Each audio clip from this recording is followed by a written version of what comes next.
Good morning everybody. మనం ఉదాసీన వక్రరేఖల సహాయంతో వినియోగదారుడు ఏ విధంగా సమతౌల్యానికి చేరుకుంటాడో గత పాఠ్యాంశంలో నేర్చుకోవడం జరిగింది. ఈరోజు ఈ ఉదాసీన వక్రరేఖలు మరియు ఈ బడ్జెట్ లైన్ సహాయంతో ధర ప్రభావం అంటే ఏంటి, ఆదాయ ప్రభావం అంటే ఏంటి, ప్రత్యామ్నాయ ప్రభావం అంటే ఏమిటి అని ఆ విషయాలు నేర్చుకుందాం.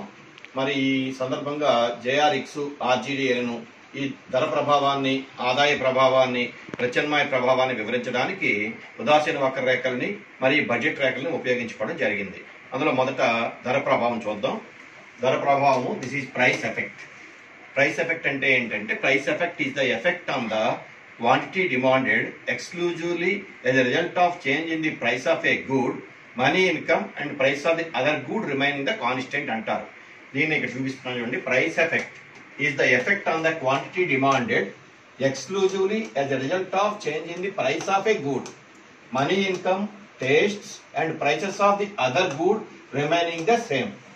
అంటే ధర ప్రభావం అంటే కేవలము ఒక వస్తువు యొక్క ధరలో వచ్చే మార్పుల గురించి మనం చూస్తాం అనమాట. రెండో వస్తువు యొక్క ధరలో మార్పు లేదని, వినియోగదారుని యొక్క ఆదాయంలో కూడా మార్పు లేదని ప్రమేయాన్ని తీసుకొని మన ధర ప్రభావాన్ని అధ్యయనం చేయడం జరుగుతుంది. మరి ఈ రేఖాపటం చూడండి. ఈ రేఖాపటంలో మనకి బడ్జెట్ లైన్లు కనిపిస్తున్నాయి. ఏమిటంటే బడ్జెట్ లైన్లు ఎల్ఎం, తర్వాత ఎల్ఎం1, ఎల్ఏ, తర్వాత ఎల్బి, తర్వాత ఏమో ఎల్సి అనే 3 బడ్జెట్ లైన్లు కనిపిస్తున్నాయి. అయితే ఇది వరకు మనం చెప్పుకున్నాం, సాధారణ ఏ వస్తువుకి ధర తగ్గుతూ ఉంటుందో ఆ వస్తువుని ఏ అక్షరంలో మనం చూపించామో ఆ అక్షరం వైపు బడ్జెట్ రేఖ షిఫ్ట్ అవుతూ ఉంటుంది. ఇప్పుడు ఎక్స్ తాలూకు ధర తగ్గింది అనుకున్నాం. తగ్గింది అనుకునేటప్పుడు ఏమవుతుంది అంటే, ఈ బడ్జెట్ లైన్ ఎల్ఏగా, తర్వాత ఎల్బిగా, తర్వాత ఎల్సిగా ఈ కుడివైపుకి షిఫ్ట్ అయింది. ఎప్పుడైతే బడ్జెట్ లైన్ షిఫ్ట్ అయిందో ఆటోమేటిక్గా వినియోగదారుని యొక్క సమతౌల్య బిందువులు కూడా మారుతూ ఉంటాయి. మరి సమతౌల్యం ఎక్కడ వస్తుందో మనం ఇదివరకే చూసాము. ఎక్కడైతే ఉదాసీన వక్రరేఖ ధర రేఖ లేదా బడ్జెట్ రేఖకి స్పర్శ రేఖగా ఉంటుందో అక్కడ వినియోగదారుడు సమతౌల్యానికి చేరుకుంటాడు. మరి అలాగే తీసుకుంటే మొదటి బడ్జెట్ లైన్ ఎల్ఏలో వినియోగదారుడు ఈ IC1 రేఖ పైన ఉన్నాడు. IC1 రేఖ పైన ఉన్నప్పుడు వినియోగదారుడు పి బిందువు దగ్గర సమతౌల్యానికి చేరుకున్నాడు. ఒకవేళ ఈ ఎక్స్ అనే వస్తువు ధర తగ్గిపోతే బడ్జెట్ లైన్ షిఫ్ట్ అయిపోయింది, ఎల్ఏ నుంచి ఎల్బికి షిఫ్ట్ అయిపోయింది. అటువంటిప్పుడు వినియోగదారుని యొక్క సమతౌల్య బిందువు కూడా మారుతుంది. ఇప్పుడు వినియోగదారుడు ఏమో IC1 ఉదాసీన వక్రరేఖ నుంచి IC2 ఉదాసీన వక్రరేఖ చేరుకుంటాడు. అటువంటిప్పుడు ఏమవుతుందంటే ఈ IC2 ఉదాసీన వక్రరేఖ, కొత్త బడ్జెట్ రేఖ, ఈ రెండు కూడా క్యూ బిందు దగ్గర ఈ స్పర్శ రేఖగా ఉంది. కాబట్టి వినియోగదారుడు ఇక్కడ సమతౌల్యానికి చేరుకున్నాడు. ఒకవేళ ఎక్స్ తాలూకు ధర ఇంకా తగ్గింది అనుకుందాం, అప్పుడు budget line again shifts from LB to ఎల్సిగా షిఫ్ట్ అవుతుంది. ఎప్పుడైతే షిఫ్ట్ అయిందో వినియోగదారుడు మరలా నూతన సమతౌల్యానికి చేరుకుంటాడు. ఇక్కడ వినియోగదారుడు IC2 నుంచి again he will shift to IC3 ఉదాసీన వక్రరేఖకి. మరి కొత్త బడ్జెట్ రేఖ ఏది ఎల్సి మరియు IC3 ఉదాసీన వక్రరేఖ ఆరిన బిందువు దగ్గర స్పర్శ రేఖగా ఉంది ఇక్కడ. అటువంటిప్పుడు ఏమవుతుందంటే వినియోగదారుడు ఆరిన బిందువు దగ్గర నూతనంగా ఒక సమతౌల్యాన్ని చేరుకుంటాడు. అయితే ఇక్కడ ఈ మనకు 3 బిందువులు కనిపిస్తున్నాయి, ఎందుకంటే 3 దగ్గర వినియోగదారు సమతౌల్యాన్ని చేరుకున్నాడు. ఏంటంటే IC1 పైన ఒకసారి, IC2 అండ్ IC3 పైన. ఇప్పుడు ఈ 3 బిందువుల్ని కూడా మనం కలిపామనుకోండి, అంటే ఈ 3 సమతౌల్య బిందువుల్ని PQR, ఈ 3 సమతౌల్య బిందువుల్ని కలిపితే వచ్చే రేఖనే మనం ఏమంటామంటే ప్రైస్ కన్జంప్షన్ కర్వ్. దాన్నే ధర వినియోగ రేఖ అంటాం తెలుగులో, ప్రైస్ కన్జంప్షన్ కర్వ్. అయితే ఇక్కడ ఒక విషయం జాగ్రత్తగా చూడండి. ధర తగ్గేటప్పుడు వినియోగదారుడు ఎక్స్ తాలూకు ధర తగ్గింది అనుకున్నాం కాబట్టి ఎక్స్ తాలూకు ధర తగ్గడం వల్ల వినియోగదారుడు ఎక్స్ తాలూకు పరిమాణాన్ని ఎక్కువగా కొనడం మనకు కనిపిస్తున్నది. ఎలా తగ్గింది? ధర తగ్గడం వల్ల ఏమైందంటే, మొదట వినియోగదారుడు OM పరిమాణంలో ఎక్స్ కొన్నాడు, ధర ఇంకా తగ్గడం వల్ల వినియోగదారుడు OM1 పరిమాణంలో ఎక్స్ కొన్నాడు, ధర ఇంకా తగ్గడం వల్ల ఏమో OM2 పరిమాణంలో ఎక్స్ కొన్నాడు. ఈ విధంగా ధర తగ్గడం వల్ల వినియోగదారుడు ఎక్స్ యొక్క పరిమాణం ఎక్కువగా కొన్నాడు అనే విషయాన్ని మనం ధర ప్రభావంలో చూస్తున్నాం. దీన్నే మనం ధర వినియోగ రేఖ ద్వారా స్పష్టం చేశాం. అయితే ఇక్కడ ధర ప్రభావంలో మనకి ఆర్థికవేత్తలు ఏమంటారు, 2 ప్రభావాలు ఇమిడి ఉంటాయి, కలిసి ఉంటాయి అంటారు. ఏమిటా 2 ప్రభావాలు అంటే, ఒకటి ఆదాయ ప్రభావము, రెండో ప్రతిస్థాపన ప్రభావము. మరి ఆదాయ ప్రభావం అంటే సాధారణ ఈ సందర్భంలో వినియోగదారులకు 2 రకాల ఆదాయాల గురించి వివరిస్తాను, జాగ్రత్తగా వినండి. మనం ద్రవ్య రూపంలో అందుకున్న ఆదాయాన్ని ద్రవ్య రూప ఆదాయము అంటాం. ఉదాహరణకు ఒక వ్యక్తి రోజువారీ కూలికి వెళ్ళాడు, అతనికి రోజువారీ కూలి 500 రూపాయలు వచ్చింది అనుకుందాం. దాన్ని మనం ఏమంటే ద్రవ్య రూప ఆదాయము, మనీ ఇన్కమ్ అంటాం. ఈ ద్రవ్య రూప ఆదాయాన్ని అతను వస్తువులపైన ఖర్చు పెడతాడు. అయితే ఎన్నో రకాల వస్తువులపైన ఖర్చు పెట్టచ్చు, కానీ ఉదాహరణకి మనం ఒక వస్తువుపైన ఖర్చు పెట్టాలి అనుకుందాం. ఒక వస్తువు ఏది అంటే ఎక్స్ అనుకోండి, ఎక్స్ తాలూకా ధర 10 రూపాయలు ఉన్నది అనుకుంటే అతనికి ఈ 500 రూపాయలని ఎక్స్ పైన ఖర్చు పెట్టినప్పుడు అతనికి ఎన్ని వస్తాయి అంటే 500/10 వేస్తే మనకి 50 యూనిట్లు వస్తాయి. అంటే ఇక్కడ ఏమవుతుంది, వినియోగదారు తన ఆదాయాన్ని ఎక్స్ పైన ఖర్చు పెట్టడం వల్ల అతనికి 50 యూనిట్లు వచ్చాయి. ఆ 50 యూనిట్లు కూడా వస్తు పరిమాణం అంటాం. దాన్ని మనం ఆర్థిక పరిభాషలో వాస్తవిక ఆదాయము లేదా వస్తురూప ఆదాయం అంటాం. మరి ధర తగ్గేటప్పుడు ఏమవుతుందంటే వినియోగదారుడికి వస్తురూప ఆదాయంలో మార్పులు వస్తాయి. ఆ వస్తురూప ఆదాయం మారేటప్పుడు ఏమవుతుంది, వినియోగదారు అంతకు ముందు కన్నా ఎక్కువ కొనడం కానీ తక్కువ కొనడం కానీ చేస్తాడు. ఉదాహరణ ధర తగ్గింది అనుకోండి, ఈ వస్తురూప ఆదాయం పెరగడం వల్ల ఎక్కువ కొన్నట్టుగా కనిపిస్తుంది. ధర పెరిగినప్పుడు వస్తురూప ఆదాయం తగ్గిపోతుంది కాబట్టి తక్కువ కొన్నట్టుగా కనిపిస్తూ ఉంటుంది. అదే విషయాన్ని మనం ఇక్కడ ఆదాయ ప్రభావంలో చూద్దాం. దీన్నే ఇన్కమ్ ఎఫెక్ట్ అంటాం. ఇక్కడ ధరల్లో వచ్చే హెచ్చు తగ్గుల వలన వినియోగదారుని వాస్తవిక ఆదాయం, దీన్ని రియల్ ఇన్కమ్ అంటాం మనం, వాస్తవిక ఆదాయం మారుతుంది. ధర తగ్గినప్పుడు వాస్తవిక ఆదాయం పెరుగుతుంది. దీనినే ధరపైన ఆదాయ ప్రభావం అంటారు. ధర తగ్గినప్పుడు వాస్తవిక ఆదాయం పెరుగుతుంది, దీన్ని ధరపైన ఆదాయ ప్రభావం అంటారు. అది ఎలా ఉందో చూద్దాం. ఇక్కడ 3 కాలమ్స్ టేబుల్ వేసాం. ఈ 3 కాలమ్స్ టేబుల్ ఫస్ట్ కాలం లో ఎంఐ అంటే మనీ ఇన్కమ్, రెండో కాలం లో ప్రైస్ ఆఫ్ ఎక్స్. అంటే ఇక్కడ చిన్న ప్రమేయం తీసుకుందాం. అంటే వినియోగదారు ఆదాయం అంతా కూడా ఎక్స్ పైన ఖర్చు పెడతామని అనుకుందాం. తర్వాత ఈ 3వ కాలంలో ఆర్ఐ వేసాం. ఆర్ఐ అంటే రియల్ ఇన్కమ్, దాన్నే వాస్తవిక ఆదాయము లేదా నిజ ఆదాయము అంటారు. ఉదాహరణకి వినియోగదారు యొక్క ఆదాయం ద్రవ్యరూప ఆదాయం 100 రూపాయలు ఉన్నది అనుకుందాం. తన ఆదాయం అంతా ఎక్స్ పైన ఖర్చు పెడితే 10 రూపాయలు ఎక్స్ ఉంది అన్నప్పుడు అతనికి ఎంత వచ్చింది, 10 యూనిట్స్ ఎక్స్ వచ్చాయి. ఈ 10 యూనిట్స్ ని కూడా మనం ఆర్థిక పరిభాషలో ఏమంటామంటే వాస్తవిక ఆదాయం లేదా వస్తురూప ఆదాయం అంటాం. ఇలాంటి పరిస్థితుల్లో ద్రవ్యరూప ఆదాయంలో మార్పు రాలేదు, అది 100 రూపాయలే ఉంది. కానీ మార్కెట్ లో ఏదో ఒక కారణం చేత, అంటే సప్లై పెరగడం వల్ల కావచ్చు, ఏదో ఇతరత్ర కారణాల చేత ధర 10 రూపాయల నుంచి 5 రూపాయలు తగ్గిపోయింది అనుకుందాం. అన్నప్పుడు ఏమవుతుందంటే ఈ 100 రూపాయలతో అతనికి 20 యూనిట్లు వస్తున్నాయి ఇక్కడ. అంటే ఇక్కడ ఏమైంది, ద్రవ్యరూప ఆదాయంలో మార్పు లేకపోయినా ధరలో వచ్చే తగ్గుదల వల్ల వినియోగదారు యొక్క వాస్తవిక ఆదాయం 10 యూనిట్ల నుంచి 20 యూనిట్లు పెరిగింది. దీన్ని మనం ఏమంటామంటే ఆదాయ ప్రభావము, ఇన్కమ్ ఎఫెక్ట్ అంటాం.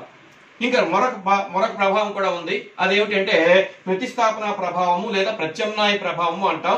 దీన్ని సబ్స్టిట్యూషన్ ఎఫెక్ట్ అంటాం. సాధారణంగా వినియోగదారులు ఏం చేస్తూ ఉంటారు, తమ యొక్క ప్రయోజనాన్ని గరిష్టం చేసుకోవడం కోసం మార్కెట్ లో రకరకాల వస్తువుల యొక్క ధరలని, వాటి యొక్క నాణ్యతలు పరిశీలిస్తూ ఉంటారు. ఉదాహరణకి ఎక్స్ వై 2 ప్రత్యామ్నాయ వస్తువులు అనుకుంటే వినియోగదారుడు ఎప్పుడు కూడా చూస్తూ ఉంటాడు, ఎక్స్ తాలూకా ధర ఎంత ఉంది, వై తాలూకా ధర ఎంత ఉంది. ఎందుకంటే రెండు కూడా సుమారు ఒకే లక్షణాలు కలిగి ఉంటాయి కాబట్టి అన్నప్పుడు ఏం చేస్తాడంటే వై ధర పెరిగితే వైని కొనడం తగ్గించి ఎక్స్ పెంచుతాడు. ఒకవేళ ఎక్స్ ధర పెరిగితే ఎక్స్ కొనడం తగ్గించి వైని పెంచుతూ ఉంటాడు. ఆ విధంగా వినియోగదారుడు ఎక్స్ వైలో మార్పు తీసుకొస్తూ ఉంటాడు అనమాట. అదే విషయాన్ని మనం ఏమంటామంటే ఆర్థిక పరిభాషలో ప్రత్యామ్నాయ ప్రభావము లేదా ప్రతిస్థాపన ప్రభావం అంటాం. అదే ఇక్కడ చూద్దాం. ప్రతిస్థాపన ప్రభావం అంటే ధరల్లో వచ్చే హెచ్చు తగ్గుల వలన వినియోగదారులు ఒక వస్తువుకు బదులుగా మరొక వస్తువును ప్రతిస్థాపిస్తారు. ఒక వస్తువుకు బదులుగా మరొక వస్తువును ప్రతిస్థాపిస్తారు. ఉదాహరణకి వై ధర పెరిగితే వైకి బదులుగా ఎక్స్ ను ఎక్కువగా కొనుగోలు చేస్తారు, వైకి బదులుగా ఎక్స్ ను ఎక్కువగా కొనుగోలు చేస్తారు. దీనినే ప్రత్యామ్నాయ ప్రభావం అంటాం మనం. అంటే ఎక్స్ తాలూకా ధర, వై తాలూకా ధర రెండింటిని కూడా పరిశీలించుకొని దేని ధరకి మనకు అనుకూలంగా ఉంటుందో వినియోగదారుడు దాన్ని ఎక్కువ పరిమాణంలో కొంటాడు, దాని యొక్క ప్రత్యామ్నాయ వస్తువు తక్కువ పరిమాణంలో కొంటాడు. అదే విషయాన్ని మనం ఏమంటే ప్రత్యామ్నాయ ప్రభావము, సబ్స్టిట్యూషన్ ఎఫెక్ట్ అంటాం. దీన్ని ఒక ఉదాహరణ ద్వారా అర్థం చేసుకోవచ్చు. ఈ టేబుల్ చూడండి. ఈ టేబుల్ 4 కాలమ్స్ వేసాం మనం. 1 price of X, 2 demand for X, 3 price of Y, 4 demand for Y. For example X Y 2 ప్రత్యామ్నాయ వస్తువులు అనుకుందాం. ఫర్ ఎగ్జాంపుల్ బియ్యము గోధుమ అనుకుందాం. మొదట్లో ఎక్స్ తాలూకా ధర 50 రూపాయలే ఉంది, వై తాలూకా ధర కూడా 50 రూపాయలే ఉంది. వినియోగదారుడు ఇక్కడ ఎక్స్ ని మొదట్లో 20 యూనిట్లు ఎక్స్ కొన్నాడు. ఫర్ ఎగ్జాంపుల్ 20 కేజీలు కొన్నాడు అనుకుందాం. అదే టైంలో 10 కేజీల వై కొన్నాడు. అంటే అతనికి కావాల్సిన మొత్తం వస్తు పరిమాణం ఎంత, ఎక్స్ వై కలిపి 30 యూనిట్లు, 20 + 10. ఇలాంటి పరిస్థితుల్లో ఎక్స్ తాలూకా ధర మారలేదు, ఎక్స్ తాలూకా ధర అలాగే 50 రూపాయలే ఉంది. కానీ వై తాలూకా ధర ఏదో ఒక కారణం చేసి పెరిగింది అనుకుందాం, 50 రూపాయల నుంచి 60 రూపాయలకి. అటు ఉన్నప్పుడు ఏమవుతుంది అంటే వినియోగదారుడు వై యొక్క వస్తు పరిమాణాన్ని కొనడం తగ్గించేస్తాడు. ఇప్పుడు ఏం చేశాడు, వై తాలూకా ధరలో వచ్చిన పెరుగుదల వలన వై తాలూకా డిమాండ్ 10 నుంచి 8 యూనిట్లు తగ్గించాడు. మరి 8 యూనిట్ని ఎక్కడ రిప్లేస్ దేంతో సబ్స్టిట్యూట్ చేసుకున్నాడు అంటే ఇక్కడ ఎక్స్ తో సబ్స్టిట్యూట్ చేశాడు. అంటే ఇప్పుడు ఏమైంది, ఇక్కడ 2 యూనిట్లు తగ్గింది, కానీ ఎక్స్ తాలూకా డిమాండ్ ఏమో 2 యూనిట్లు పెరిగింది. అప్పుడు ఇప్పుడు కూడా మొత్తం వస్తు పరిమాణం 30 యూనిట్లే. ఇక్కడ 20 + 10 30 యూనిట్లే, ఇక్కడ 22 + 8 30 యూనిట్లే. అంటే ఇక్కడ వినియోగదారు ఏం చేస్తున్నాడు, చూస్తున్నాడు ధరలో దేని యొక్క ధర పెరుగుతుంది, దేని యొక్క ధర తగ్గుతుందని. ఇక్కడ వై ధరలో వచ్చిన పెరుగుదల ఏమైందంటే ఎక్స్ తాలూకా డిమాండ్ ని పెంచింది. ఈ విషయాన్ని మనం ఏమంటామంటే ప్రతిస్థాపన ప్రభావము సబ్స్టిట్యూషన్ ఎఫెక్ట్ అంటాం. ఈ విధంగా ఈ ధరలో వచ్చే తగ్గుదల వలన ఈ డిమాండ్ పెరగడానికి ఈ రెండు కారణాలు చెప్తారు ఆర్థికవేత్తలు. ఒకటి ఏమిటంటే ఆదాయ ప్రభావము, రెండు ప్రత్యామ్నాయ ప్రభావము. అంటే ద్రవ్యరూప ఆదాయంలో వచ్చే మార్పు వలన, ద్రవ్యరూప ఆదాయంలో మార్పు లేకపోయినా ధరల్లో వచ్చే మార్పు వలన నిజ ఆదాయంలో మార్పు వస్తాయనే విషయాన్ని ఒకటి. రెండు, వినియోగదారుడు ప్రత్యామ్నాయ వస్తువుల యొక్క ధరలను పరిశీలిస్తూ ఏ వస్తువు యొక్క ధర అయితే తనకు అనుకూలంగా ఉండదో దాన్ని తక్కువ కొంటాడని, దేని ధర అయితే తనకి ఎక్కువగా అనుకూలంగా ఉంటుందో దాన్ని కొంటాడని, ఆ విధంగా ఒక వస్తువుకు బదులుగా మరొక వస్తువుని ప్రతిస్థాపన చేస్తాడని మనకి ప్రతిస్థాపన ప్రభావం చూపిస్తుంది. కాబట్టి ఈ రెండు కారణాల చేతే మనకి ధర తగ్గేటప్పుడు డిమాండ్ పెరుగుతుంది. సో మనం ఏమంటాం, price effect is equal income effect plus substitution effect. రెండవ పాదం ఆదాయ ప్రభావం ఇన్కమ్ ఎఫెక్ట్ అంటాం. ఇన్కమ్ ఎఫెక్ట్ అంటే ఏంటో చూద్దాం. Income effect is the effect on the quantity demanded exclusively as a result of change in money income, all prices remaining constant. ఇందాక income effect కి ఇప్పటికి తేడా ఏంటంటే అక్కడ ద్రవ్యరూప ఆదాయంలో మార్పు లేదు, ధరలో వచ్చే మార్పు వలన వాస్తవిక ఆదాయంలో మార్పు చూపించాం. ఇక్కడ మనం ఏమంటామంటే వినియోగదారుని యొక్క ద్రవ్యరూప ఆదాయం కూడా మారి వస్తువుల యొక్క ధరలో ఎటువంటి మార్పు లేదు, వినియోగదారుల యొక్క అభిరుచిలో కూడా మార్పు లేదు అనుకొని మనం ఇక్కడ ఆదాయ ప్రభావాన్ని అధ్యయనం చేద్దాం. So income effect is the effect on the quantity demanded exclusively as a result of change in money income. ద్రవ్యరూప ఆదాయం మారేటప్పుడు all prices remaining constant. All prices means the price of X and price of Y, వాటిలో మార్పు రాలేదు, వినియోగదారునికి అభిరుచిలో మార్పు రాలేదు, కానీ ద్రవ్యరూప ఆదాయం పెరిగింది అనుకుందాం. ఆల్రెడీ మీకు గత పాఠంలో వివరించాను నేను. ద్రవ్యరూప ఆదాయం పెరిగినప్పుడు ఏమవుతుంది అంటే బడ్జెట్ లైన్ షిఫ్ట్ అవుతుంది. అది ఒకవేళ ఆదాయం పెరిగితే బడ్జెట్ లైన్ కుడివైపు షిఫ్ట్ అవుతూ ఉంటుంది, ఆదాయం తగ్గితే బడ్జెట్ లైన్ ఏమో ఎడం వైపు షిఫ్ట్ అవుతూ ఉంటాయి. అదే విషయాన్ని రేఖాపటంలో చూద్దాం మనం. ఈ రేఖాపటంలో ఓఎక్స్ అక్షంలో గూడ్ ఎక్స్ ని, ఓవై అక్షంలో గూడ్ వై ని తీసుకున్నాం. మనం తీసుకునేటప్పుడు ఇక్కడ budget line, first budget line ఏది ఏబి, సెకండ్ బడ్జెట్ లైన్ ఏమో అంటే ఒకవేళ వినియోగదారునికి ఆదాయం పెరిగింది అనుకుందాం, అప్పుడు బడ్జెట్ లైన్ షిఫ్ట్ అవుతుంది పైకి A1 B1. వినియోగదారునికి ఆదాయం ఇంకా పెరిగింది అనుకుందాం, అప్పుడు బడ్జెట్ లైన్ మళ్ళీ షిఫ్ట్ అవుతుంది A2 B2. అయితే ఎప్పుడైతే వినియోగదారునికి ద్రవ్యరూప ఆదాయం పెరిగిందో అతనికి సమతౌల్య బిందువులు కూడా మారిపోతాయి. ఎందుకంటే ఎక్కువ ఆదాయం వచ్చినప్పుడు అతనికి ఎక్కువ పరిమాణంలో వస్తువులు లభించే అవకాశం ఉంటుంది కాబట్టి సమతౌల్య బిందువులు కూడా మారిపోతాయి. ఉదాహరణకి మొదటి బడ్జెట్ లైన్ లో వినియోగదారు ఎక్కడ సమతౌల్యంలో ఉన్నాడు అంటే అతను IC1 రేఖ, ఉదాసీన వక్రరేఖ పైన ఉన్నాడు. అతని సమతౌల్య బిందువు ఏది అంటే P. ఒకవేళ వినియోగదారు ద్రవ్యరూప ఆదాయం ఇంకా పెరిగింది అంటే అతని యొక్క సమతౌల్య బిందువు మారిపోయింది. అంటే ఏంటి, ది కన్జ్యూమర్ షిఫ్ట్స్ అనే higher indifference curve. What is that higher indifference curve? IC2. So in equal position shifts from point B to point P to point Q. ఒకవేళ వినియోగదారుని యొక్క ద్రవ్యరూప ఆదాయం ఇంకా పెరిగింది అనుకుందాం, అప్పుడు ఈ అగైన్ అతను మరొక పై నుండి ఉదాసీన వక్రరేఖ పైన చేరుకోవడానికి అవకాశం ఉంటుంది కాబట్టి అతని యొక్క సమతౌల్య బిందువు మళ్ళీ మారిపోయింది. అప్పుడు ఏమవుతుందంటే R వచ్చింది. సో ఇక్కడ మనకి మూడు బిందువులు కనిపిస్తున్నాయి. మొదటి బడ్జెట్ లైన్ పైన AB పైన ఏమో P, తర్వాత A1 B1 పైన ఏమో Q, A2 B2 పైన ఏమో R. ఈ మూడు సమతౌల్య బిందువులను కలిపితే మనకు ఒక రేఖ వస్తుంది. ఆ రేఖ పేరే ఏమిటి అంటే income consumption curve. This curve is called income consumption curve. తెలుగులో ఆదాయ వినియోగ రేఖ అంటాం. మరి ఈ ఆదాయ వినియోగ రేఖ మనకి ఏం చెప్తుంది అంటే వినియోగదారునికి ఆదాయ స్థాయి పెరిగినప్పుడు అతను కొనే వస్తు పరిమాణం పెరుగుతుంది అంటారు. కానీ ఒక విషయం గుర్తుపెట్టుకోవాలి విద్యార్థులందరూ కూడా, మన ఆదాయం పెరిగినప్పుడు అన్ని సందర్భాలను అన్ని వస్తువుల విషయాలు మన అన్ని వస్తువుల పరిమాణాన్ని పెంచం. ఎందుకంటే మనం వాడే వస్తువుల్లో కొన్ని మేలురకం వస్తువులు ఉంటాయి, కొన్ని నాసిరకం వస్తువులు లేదా గిఫెన్ వస్తువులు ఉంటాయి. మరి వినియోగదారు యొక్క ఆదాయం పెరిగినప్పుడు ఏమవుతుందంటే మేలురకం వస్తువుల యొక్క వినియోగాన్ని పెంచుతాడు. అటువంటిప్పుడు ఏమిటంటే ఆటోమేటిక్ గా డిమాండ్ పెరుగుతుంది. కానీ కొన్ని నాసిరకం వస్తువులు ఉంటాయి, అటువంటిప్పుడు వినియోగదారు యొక్క స్టేటస్ పెరిగినప్పుడు కానీ లెవెల్ ఆఫ్ ఇన్కమ్ పెరిగినప్పుడు కానీ వాడు తక్కువ పరిమాణంలో కొంటాడు. అటువంటిప్పుడు ఏమవుతుందో చూద్దాం. ఇక్కడ అదే విషయాన్ని ఇక్కడ మనం చూద్దాం. ఇన్ఫీరియర్ గూడ్స్, వాటిని గిఫెన్ గూడ్స్ అంటాం మనం. ఇక్కడ ఏమవుతుంది అంటే వినియోగదారు యొక్క ఆదాయ స్థాయి పెరుగుతున్నప్పుడు AB నుంచి A1 B1 A2 B2 గా పెరిగినప్పుడు ఏమవుతుంది అంటే వినియోగదారు యొక్క సమతౌల్య బిందువులు మారే. సమతౌల్య బిందువులు మారినా అతనికి ఇంతకు ముందు కన్నా లభ్యమయ్యే వస్తు పరిమాణం తగ్గిపోతుంది. కాబట్టి ఇక్కడ ఇన్కమ్ కన్జంప్షన్ కర్వ్, ఈ ఆదాయ వినియోగ రేఖ నాసిరకం వస్తువుల విషయంలో గానీ గిఫెన్ వస్తువుల విషయంలో గానీ ఈ విధంగా కిందకి వాలిపోతుంది. ఇక్కడ చూడండి, ఇక్కడికి తేడా ఏమిటి అంటే ఉదాహరణ ఇక్కడ ఈ P బిందువు దగ్గర వినియోగదారుడు X ని ఏ పరిమాణంలో కొంటున్నాడు అంటే జాగ్రత్తగా చూడండి, ఈ పరిమాణంలో X ని, ఈ పరిమాణంలో X ని, ఈ పరిమాణంలో Y ని కొంటున్నాడు. ఇంకా ఆదాయం పెరిగితే వినియోగదారుడు X యొక్క పరిమాణాన్ని ఇక్కడ నుంచి ఇక్కడ పెంచాడు, ఇక్కడ నుంచి ఇక్కడ పెంచాడు, Y తాలూకు పరిమాణాన్ని ఇక్కడ నుంచి ఇక్కడ పెంచాడు. ఒకవేళ ఇంకా ఆదాయం పెరిగితే X యొక్క పరిమాణాన్ని ఇంకా పెంచుకెళ్ళాడు, తర్వాత Y యొక్క పరిమాణాన్ని కూడా పెంచాడు. ఎందుకంటే రెండు కూడా మేలురకం వస్తువులు అనుకున్నాం కాబట్టి. అలాంటప్పుడు ఏమవుతుందంటే వినియోగదారుని ఆదాయ స్థాయి పెరిగినప్పుడు గూడ్ X పరిమాణం పెరిగింది, గూడ్ Y పరిమాణం కూడా పెరిగింది. కానీ ఇక్కడ నాసిరకం వస్తువుల విషయంలోకి వచ్చేసరికి ఏమైందంటే వినియోగదారు యొక్క ఆదాయ స్థాయి పెరిగినప్పుడు దాని యొక్క వినియోగాన్ని తగ్గించేస్తున్నాడు. ఉదాహరణకి మొదటి స్థాయిలో వినియోగదారులు ఎక్స్ ని ఈ పరిమాణంలో డిమాండ్ చేసాడు అనుకుందాం, వైని. ఆ తర్వాత ఇటువైపు వై తీసుకున్నాం కాబట్టి ఈ పరిమాణంలో వైని డిమాండ్ చేసాడు అనుకుందాం. తర్వాత ఏమైందంటే బడ్జెట్ రేఖ A1 B1 గా షిఫ్ట్ అయిపోయినప్పుడు వై తాలూకా వినియోగం తగ్గిపోయింది, దీనికన్నా ఇది తక్కువ. ఆ తర్వాత ఇంకా అతని యొక్క ఆదాయం పెరిగినప్పుడు ఇంకా దానికి వినియోగాన్ని తగ్గించినప్పుడు వై తాలూకా వినియోగం ఇంకా తగ్గిపోయింది. ఈ విధంగా ఏమవుతుందంటే బడ్జెట్ నాసిరకం వస్తువుల విషయంలో వినియోగదారుని యొక్క ఆదాయ స్థాయి పెరిగినప్పుడు అతను తన యొక్క వినియోగాన్ని క్రమేణా తగ్గిస్తాడు. ఈ విధంగా ఆదాయ వినియోగ రేఖ మేలురకం వస్తువుల విషయంలో ఇలా పైకి ఎగబ్రాకుతుంది, నాసిరకం వస్తువుల విషయంలో అయితే ఇలా క్రిందకి వాళ్తూ ఉంటుంది.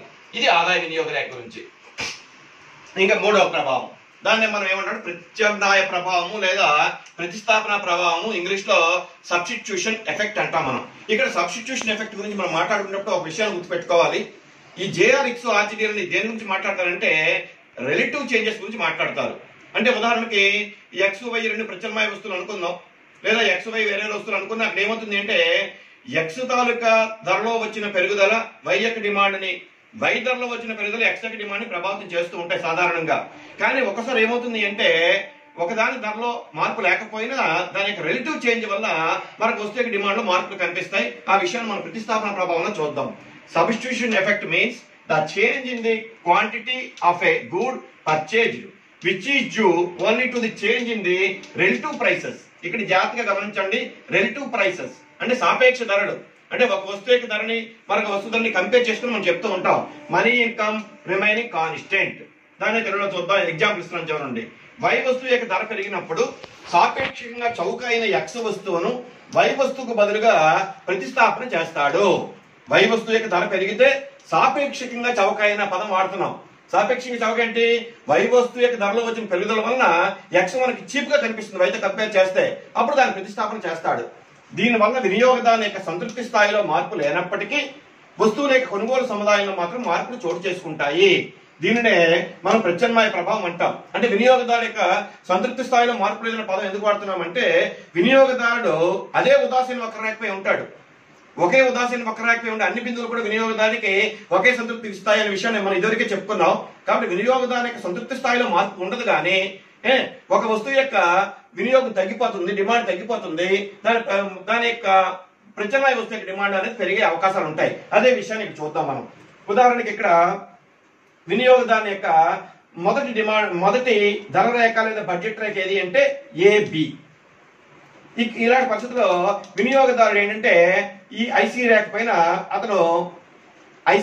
అతను సమతౌల్యాన్ని చేరుకుంటాడు. అంటే ఎక్కడైతే ఐసీ రేఖ ఈ ధర రేఖ స్పర్శ రేఖగా ఉంటుందో అక్కడ సమతౌల్యాన్ని చేరుకుంటాడు. మరి ఎక్కడ సమతౌల్యాన్ని చేరుకున్నాడు అంటే పీ బిందు దగ్గర సమతౌల్యాన్ని చేరుకున్నాడు. మరి ఈ పీ బిందు దగ్గర సమతౌల్యాన్ని చేరుకునేటప్పుడు అతను ఎంత పరిమాణంలో ఎక్స్ కొంటున్నాడు, ఎంత పరిమాణంలో వై కొంటున్నాడు చూద్దాం. ఈ పీ బిందు సమతౌల్యాన్ని చేరుకున్నప్పుడు ఓఎం పరిమాణంలో ఎక్స్ వస్తువుని, ఓఎం పరిమాణంలో వై వస్తువుని కొంటున్నాడు.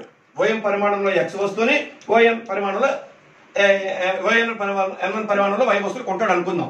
ఇలాంటి పరిస్థితుల్లో ఈ యొక్క వినియోగదారుని యొక్క ఒకసారి మనకి ఏబి ధర రేఖ దగ్గర ఐసి ఉదాసీన వక్రరేఖ పీ బిందు దగ్గర సమతౌల్యాన్ని చేరుకున్నాడు. కాబట్టి వినియోగదారుడు ఓఎం పరిమాణంలో ఎక్స్ వస్తువుని, ON1 పరిమాణంలో వై వస్తువుని కొంటున్నాడు అనుకుందాం. అయితే ఇలాంటి పరిస్థితుల్లో వై తాలూకా ధర పెరిగింది అనుకోండి. మనం ఇదివరకే చూస్తే వై తాలూకా ధర పెరిగితే వై ఇటువైపు తక్కువ వస్తుంది, అదే ఆదాయంతో తక్కువ వస్తుంది. కాబట్టి ఇక్కడ బడ్జెట్ రేఖ షిఫ్ట్ అయిపోయింది కిందకి. ఎంతకు షిఫ్ట్ అయిపోయింది? ఏ నుంచి A1 షిఫ్ట్ అయిపోయింది. ఈ షిఫ్ట్ అయిపోయినప్పుడు ఈ బడ్జెట్ రేఖని ఇప్పుడు ఇలా వేసాం మనం A1 B1 గా. అయితే ఇక్కడ ఏమైందంటే వై ధరలో వచ్చిన పెరుగుదల వలన వైకి ఇంత పరిమాణం తగ్గించేస్తున్నాడు వినియోగదారుడు. అదే స్థాయిలో వినియోగదారుడు ఎక్స్ ను ప్రతిస్థాపన చేస్తున్నాడు. ఎంత పరిమాణంలో ప్రతిస్థాపన చేస్తున్నాడు అంటే B1 పరిమాణంలో ప్రతిస్థాపన చేస్తున్నాడు. అంటే వై ధరలో వచ్చిన పెరుగుదల వలన ఎక్స్ తాలూకా డిమాండ్ ఎక్స్ చౌకగా అనిపించింది. అతనికి చౌకగా అనిపించడం వల్ల అతను B1 పరిమాణంలో ఎక్స్ ను అదనంగా ఎక్కువ కొంటున్నాడు. దీన్ని మనం ఏమంటామంటే ఎకనామిక్స్ భాషలో CIV compensating variation in income అంటారు, లేదా తెలుగులో పరిహారపు మార్పు అంటారు. పరిహారపు మార్పు. అయితే ఇక్కడ ఒక విషయాన్ని గమనించండి. వినియోగదారుడు ఎప్పుడైతే నూతన బడ్జెట్ లో వెళ్ళాడో A1 B1 కింద ఈ అదే ఉదాసీన వక్రరేఖ పైన ఉన్నాడు. ఇప్పుడు అతను ఏమయ్యాడంటే క్యూ బిందు దగ్గర ఉదాసీన వక్రరేఖ పైన ఉన్నాడు. అయితే ఇక్కడ పి బిందువు క్యూ బిందువు రెండు కూడా ఒకే ఉదాసీన వక్రరేఖ పైన ఉన్నాయి కాబట్టి రెండు బిందువులు కూడా వినియోగదారుడికి ఒకే రకమైన సంతృప్తిని సూచిస్తున్నాయి. కానీ తేడా ఏమిటంటే క్యూ బిందువు దగ్గర మనం చూస్తే వినియోగదారుడు ఏమో ఎక్స్ పరిమాణాన్ని పెంచాడు, ఓఎం నుంచి ఓఎం1 పెంచాడు. కానీ వై పరిమాణాన్ని మాత్రం ఓఎన్1 నుంచి ఓఎన్ తగ్గించాడు. అంటే ఇక్కడ ఏం చేశాడు, వై తాలూకా ధరలో వచ్చిన పెరుగుదలని అతను ఎక్స్ తాలూకా డిమాండ్ లో వచ్చిన పెరుగుదల ద్వారా కాంపన్సేట్ చేసుకున్నాడు. వై తాలూకా డిమాండ్ ఎంత తగ్గిపోతుంది, ఇక్కడ N1 తగ్గిపోతుంది, ఎక్స్ తాలూకా డిమాండ్ ఏమో M1 పెరుగుతుంది. అయితే ఇక్కడ ఏమవుతుంది, వినియోగదారు యొక్క సంతృప్తి స్థాయిలో మాత్రం ఎటువంటి మార్పు కూడా ఉండదు. ఎందుకంటే పి బిందువు క్యూ బిందువు రెండు కూడా ఒకే ఉదాసీన వక్రరేఖ పైన ఉన్నాయి కాబట్టి వినియోగదారు యొక్క సంతృప్తి స్థాయిలో ఏ రకమైన మార్పు కూడా ఉండదు. అయితే ఇక్కడ ఈ వై ధరలో వచ్చిన పెరుగుదల చూపించడానికి A1 వాడాం. ఎక్స్ ధర దాని వల్ల వినియోగదారుడు ఎక్స్ ని ప్రతిస్థాపన చేస్తున్నాడు, అది BB1 గా చూపించాం. So A1 = BB1. దీన్ని మనం ఏమంటామంటే కాంపెన్సేటింగ్ వేరియేషన్ ఇన్ ఇన్కమ్ లేదా పరిహారపు మార్పు అంటాం తెలుగులో. ఈ విధంగా వినియోగదారుడు ఈ ప్రతిస్థాపన ప్రభావంలో ఒకే ఉదాసీన వక్రరేఖపై ఉండి వై తాలూకా పరిమాణాన్ని తగ్గించి ఎక్స్ తాలూకా పరిమాణాన్ని పెంచుతాడు. మరి ఇదే విషయాన్ని రష్యా ఆర్థికవేత్త స్లట్స్కీ ఏం చెప్తాడంటే వినియోగదారుడు అదే ఉదాసీన వక్రరేఖ పైన ఉండక్కర్లేదు, వేరే ఉదాసీన వక్రరేఖ పైన ఉండొచ్చని మరొక కాన్సెప్ట్ చెప్తాడు. అది మరొక పాఠంలో మనం చూద్దాం. ప్రస్తుతానికి మాత్రం ఇక్కడ ఏమిటంటే మొత్తం ఈ పాఠ్యాంశంలో ధర ప్రభావం అంటే ఏంటి, ధర ప్రభావంలో ఏ అంశాలు ఉంటాయి, ఆదాయ ప్రభావం మరియు ప్రత్యామ్నాయ ప్రభావము, తర్వాత వేరేగా వినియోగదారుని యొక్క ఆదాయ స్థాయిలో మార్పు వచ్చినప్పుడు మేధరక వస్తువుల విషయంలో ఆదాయ వినియోగ రేఖ ఎలా ఉంటుంది, నాశరకం వస్తువుల విషయంలో ఆదాయ వినియోగ రేఖ ఎలా ఉంటుంది, తర్వాత ప్రతిస్థాపన ప్రభావం అంటే రిలేటివ్ ప్రైసెస్ లో అంటే ఎక్స్ తాలూకా ధర వై తాలూకా ధర కంపేర్ చేసుకుని మనం వినియోగదారునికి సమతౌల్య బిందువులు ఏ విధంగా మారాయి, వినియోగదారులు ఏ విధంగా ఒకే ఉదాసీన వక్రరేఖపై ఉండి ఎక్స్ ని ఎక్కువ పరిమాణంలోను వైని తక్కువ పరిమాణం ఏ విధంగా కొంటున్నాడో మనం చూపించాం. ఇవన్నీ మూడు కూడా మనం ఆదాయ ప్రభావము మరియు ప్రతిస్థాపన ప్రభావము ధన ప్రభావం మూడు కూడా విద్యార్థులకి ఎగ్జామినేషన్ పాయింట్ ఆఫ్ వ్యూలోనే కాదు నిజ జీవితంలో కూడా చాలా వరకు ఉపయోగపడతాయి.